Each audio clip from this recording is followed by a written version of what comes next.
Hola, soy Oscar de BricoGeek.com y muchos de vosotros ya sabéis que recientemente ha caído en mis manos una máquina CNC. En concreto es una eShapeoko, que es una versión europea de la Shapeoko que ya se conoce y es bastante popular, que viene de un proyecto de Kickstarter. La Shapeoko de por sí viene un kit mecánico en concreto, que bueno, pues tienes que ensamblar y bueno, pues hacer tus mejoras según lo que quieres hacer con ella. Yo le hice unas pequeñas mejoras o intento, digamos, pulir a lo máximo posible para conseguir la máxima resolución.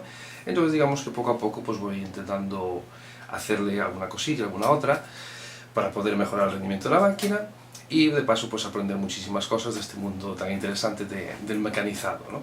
Una de las primeras cosas que intenté pues ajustar, obviamente, son todo el tema de la electrónica, que uso actualmente un controlador TinyG, que lo fabrica pues una gente llamada Sintetos, que bueno, básicamente es un controlador de 4 salidas y que podemos conectar los 4 motores que usa la máquina actualmente, ¿no? Hice por supuesto algunas pruebas con distintos tipos de materiales, madera de M por ejemplo, que descubrí que es un material que no se presta muy bien para este tipo de cosas, ya que es básicamente es como ser reimprensado.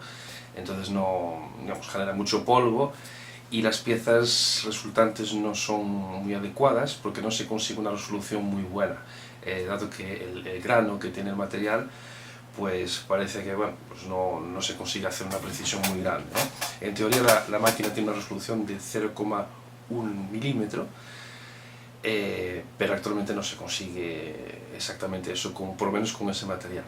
Entonces, otro material que he probado es el PVC, que es básicamente planchas de PVC, y que es un material que es bastante blando y que permite hacer piezas bastante interesantes y bastante rígidas. Inicialmente la máquina pues la he montado simplemente con una Dremel, como esta, ¿vale?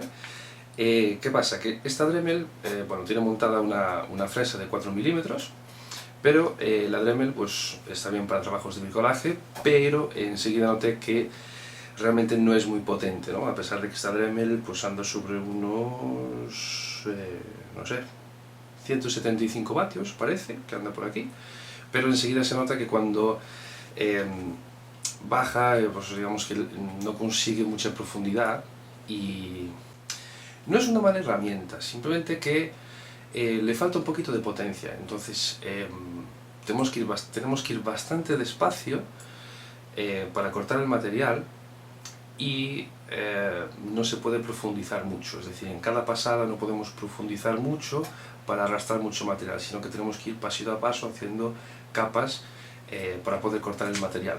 Obviamente cuanto más duro es el material, peor.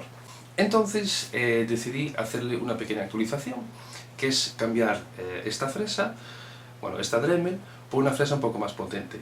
Yo he elegido una fresa de Makita, es un modelo de Makita que anda sobre unos 500 vatios y ya tiene un cabezal que acepta un vástago de 6 milímetros o 8 milímetros. Entonces hay una gran cantidad de fresas en esos tamaños, aparte que la propia fresadora pues tiene muchísima más potencia para poder fondear mucho más el material y avanzar un poco más rápido. Esto me va a permitir pues hacer piezas un poquito más rápido, sin preocuparme demasiado, aunque sí me tengo que preocupar, sin preocuparme demasiado por la velocidad de arrastre de la propia máquina.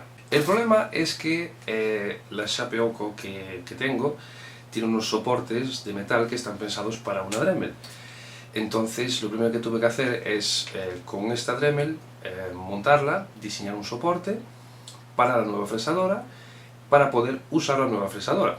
Una vez hecho el soporte, se puede usar la fresadora, pero surgió el segundo problema, que viene siendo agarrar el material. El problema de agarrar el material es decir, tenemos que tener el material perfectamente agarrado a la superficie de trabajo para que cuando la fresa esté arrastrando el material no se nos vaya. Entonces, si se nos va, se nos fastidia totalmente el trabajo y así no puede ser.